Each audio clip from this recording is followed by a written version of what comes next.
Infernal Blessings. We are back with another video. Alright, real quick, couple quick announcements. If you are interested in booking a 2024 yearly forecast reading, that's going on from now until about the first week in February. Yearly forecast reading pretty much involves what it is described as. It is to forecast your 2024 year, what you can expect from the gods, the goddesses, and the demons, how to prepare yourself and how to have a successful 2024 year. If you're interested in booking a spiritual forecast reading for 2024, or any other type of reading, I offer telepathic demonic readings, Santa Muerte readings, Egyptian oracle readings, shadow work readings, deity readings, any of the aforementioned, or if you want to book a spiritual consultation, for any of the aforementioned above, shoot me an email at khnum19@gmail.com, and I will send you information on how to book a spiritual reading or a consultation. Please include the days and times you are available, and the time zone you're in, which is very important.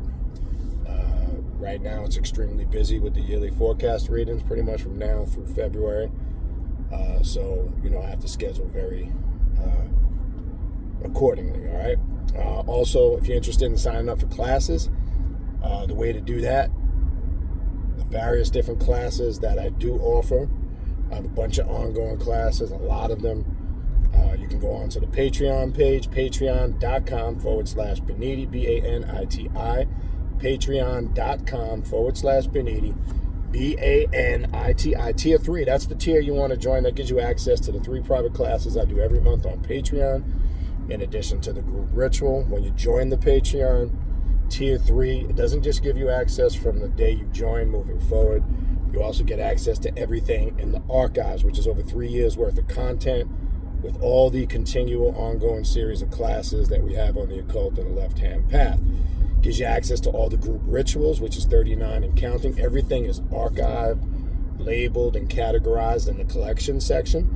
So you can take all of these classes on the Patreon. As I said before, I go in much more in depth. We talk about things there I wouldn't talk about openly on YouTube. There's class work, ritual work. So definitely check it out if you want to take your path of self-mastery, as I like to call it, to that next level.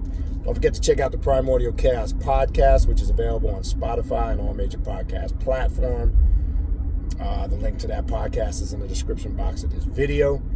Also, join me on December 29th of this month, which is a Friday evening, 8 p.m. Eastern Standard Time.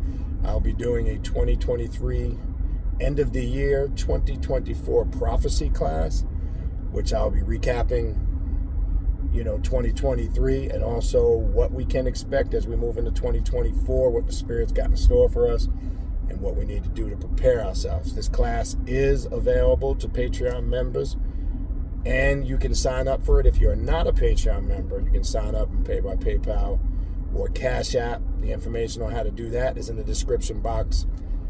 How you can do that. The PayPal or the Cash App is in the description box of this video. Also in the community section, how to register for the classes.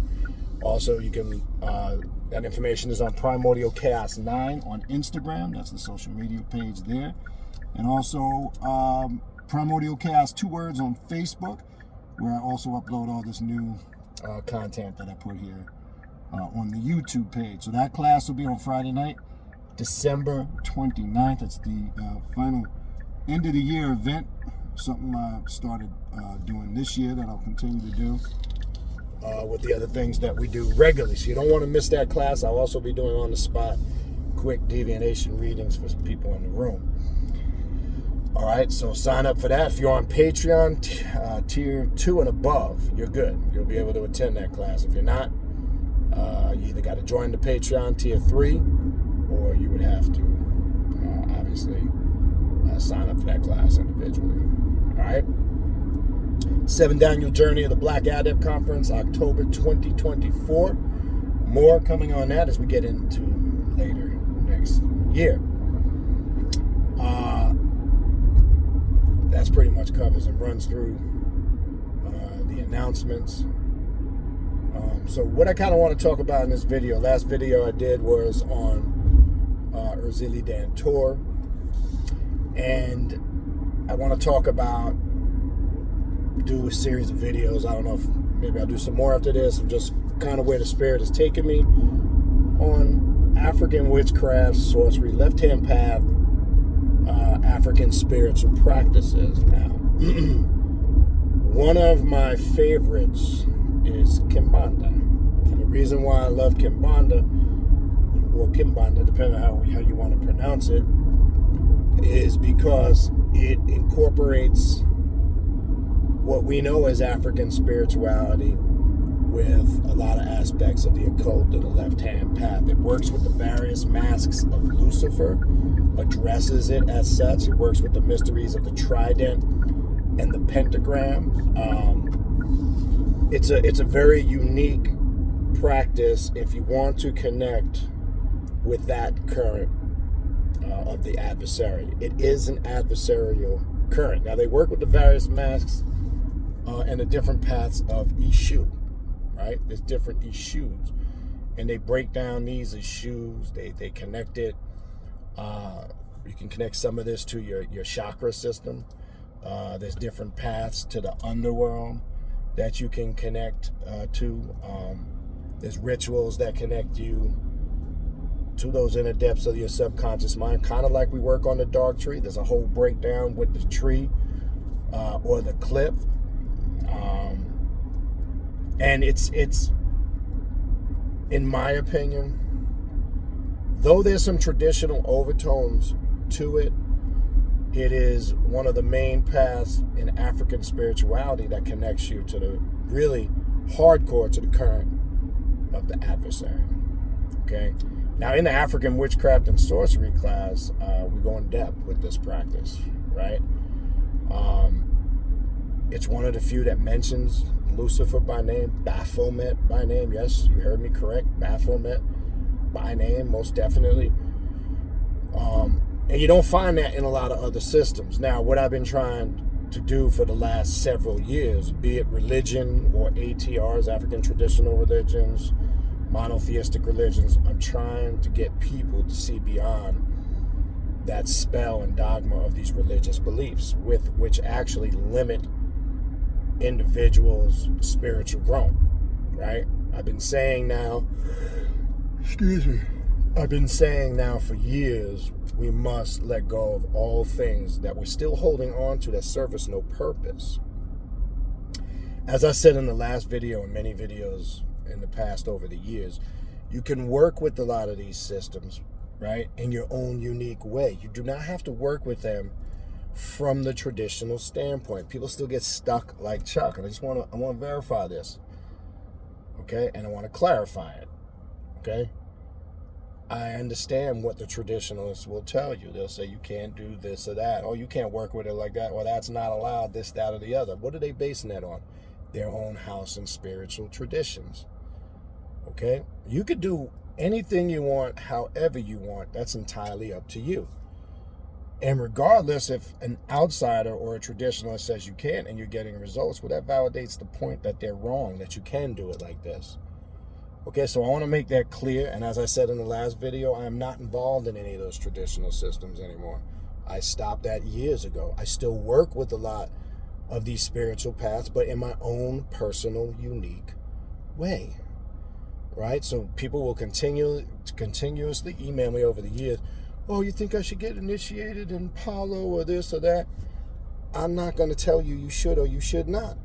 I told you many times before, that's not my job. I don't tell people what they should or should not do.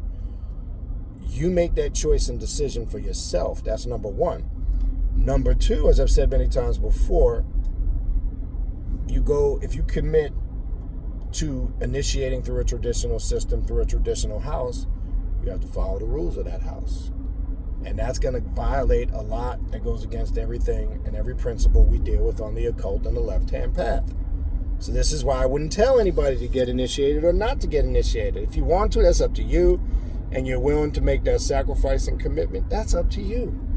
But I'm not going to be the one to make that decision for you. Now, if you ask me my thoughts and a quick suggestion or opinion on it, I absolutely wouldn't do it, knowing what I know now, going through it myself in the past, and knowing what I can achieve now on my own. So my answer to that would be, I wouldn't even waste my time. If you're asking my thoughts on it, that's different. Okay? So having established that, we know the adversarial current and working with the various masks of the adversary is a very unique and powerful path.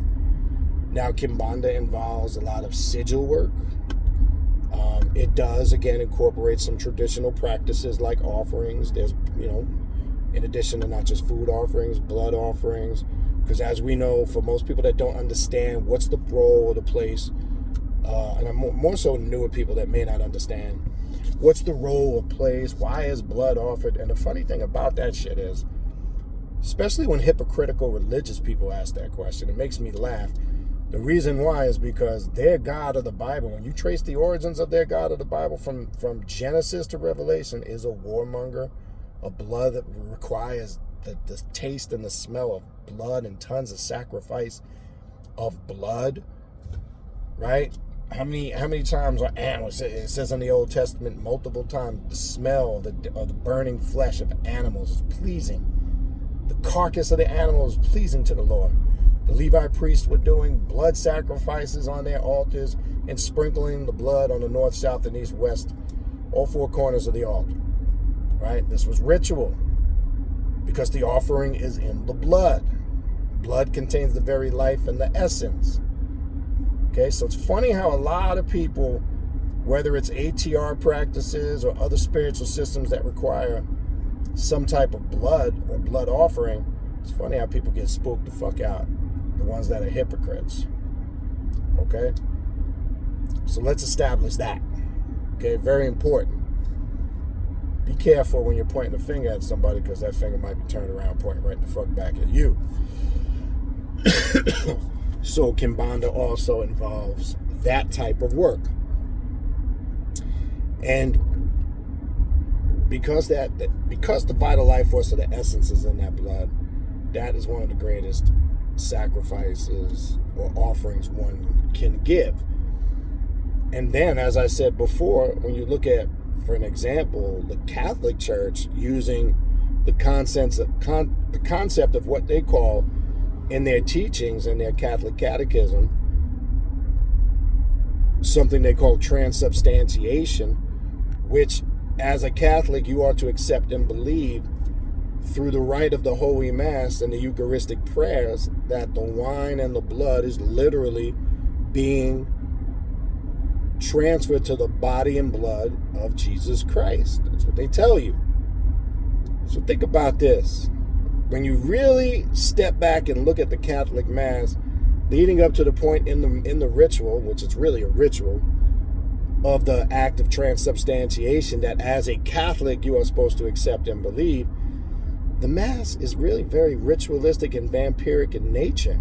And they're trying to convince you to participate in cannibalism on a subjective level by ingesting the body and blood of a dead guy.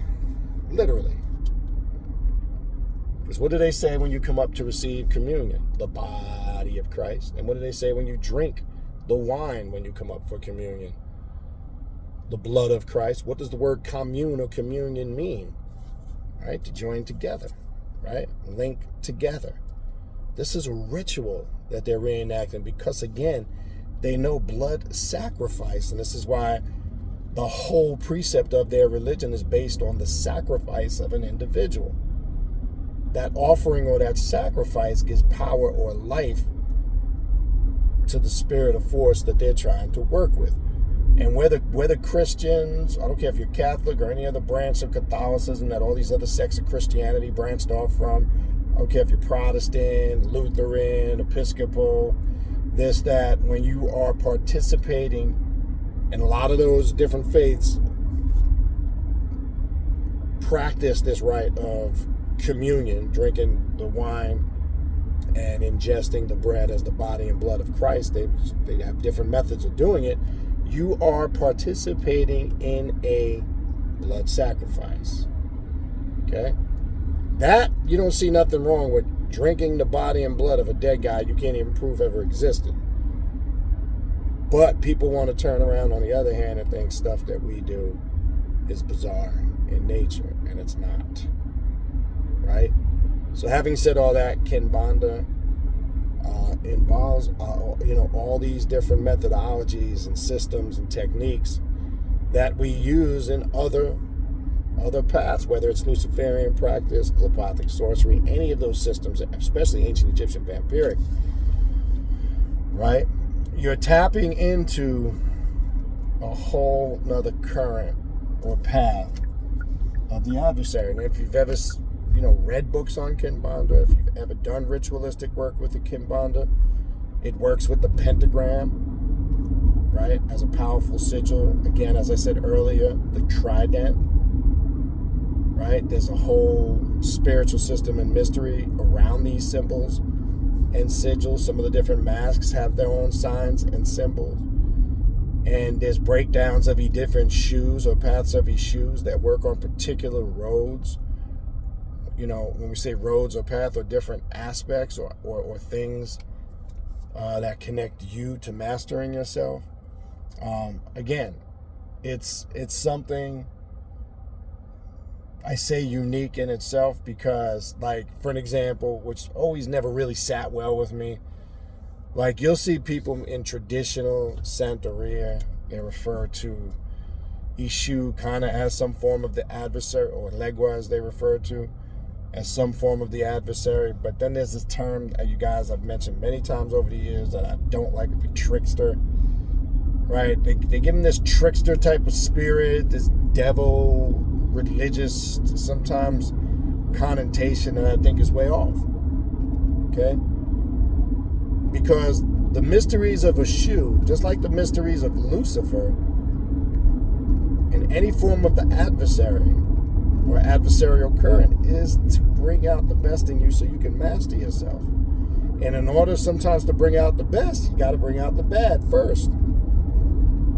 So the Eshus in Quimbanda go to work on you as far as what does this individual need for them to master themselves. Okay? That is your goal. That is your job. It's what we do and why we're on this path, because we want to master ourselves on all those levels: spiritually, mentally, emotionally, physically, and financially. So if you are looking for a system that incorporates African spirituality, like, one thing I like about this with some of the rituals, like, I'm huge on drums. It incorporates a lot of those spiritual practices that maybe you saw in the lesser systems, right? But this is a path here, when you really embrace it and understand it, how you can shape it, mold it, and make it your own. I mean, just with the sigils, with the different paths of Eshus and the meditations you can create with that to open your subconscious mind and your psyche will keep you busy for a while. Okay? Now, I do have a mentorship tier on the Patreon page, the African Witchcraft and Sorcery tier, which in that tier I show people how to work with this type of spiritual system. That's what it's about. And if you've seen that African Witchcraft and Sorcery tier, which I believe is number 8, tier 8, on my Patreon, read the information on there. That tier is exclusively for an individual that wants to learn about African witchcraft and sorcery in the sense of how it ties into the occult left-hand path and what we do. Okay? So, if this spurs your interest and you want to work with the adversary in another form or manifestation, now keep this in mind. You've got to remember, we're dealing with beings that are etheric or Etherean by nature, which is just a way of saying beings who are what we like to always say, energy. Some say energy and light. It's not the light that you think of, the artificial light. We're dealing with high vibratory conscious beings. That's all. And they're vibrating at such a high frequency that they're beyond our comprehension sometimes when we're vibrating, as when you're in a low vibrational frequency state. That's why I say low vibrational frequency beings can't resonate with this, because they won't be able to connect or understand it. That's all. Until you raise that vibrational frequency up to connect on that level. And that's a whole nother story. right, that we can talk about a whole nother time. So these, when we're saying the mask of the adversary, whether we're calling it Lucifer, Satan, Satuk, Set, Samael, whatever you want to refer to it as, these are many different manifestations and masks of this energy, this spiritual being, like many others that we refer to as Lucifer. Okay? And in the form of Lucifer, the light bearer, he represents the embodiment of darkness and light, which is a harmonized state of consciousness. So the masks of Eshu are many different manifestations and paths of the adversarial current that's taught to you through the Quimbanda system, through rituals, chanting, meditations, sigil work, offerings, etc. It's no different. It's just the methodology and approach from that system or practice is what differs. Just like if you go through another system or practice that has its own cultural overtones or traditions and systems, but you're still trying to connect with that adversarial current. Okay, so this is just a quick tutorial on Quimbanda and African spirituality, or African occult left-hand spirituality. So I'm going to be talking about this. I mean, I'll just let the spirit guide me. It might be a couple more videos of this coming out to show you how it does have a place in what we do, but more importantly, how we can utilize it in our own unique way. Not some traditional way that somebody tells us we have to do it like this or that. Bullshit. All right? Other than that, if you need to reach out to me for a 2024 yearly forecast reading or any other type of reading or consultation, email is in the description box of the video. Don't forget to join us on Friday, December 29th, 8 p.m. Eastern Standard Time. I'll have some guests in the room, too. We're going to have a great 2023-2024 year-end and prophesizing 2024 class.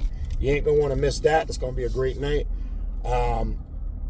Again, check out the podcast. The direct link to the podcast is in the description box of this video, along with my contact email address, and also the direct link to the Patreon page if you want to sign up and take classes with me. I do 3 every month on Patreon.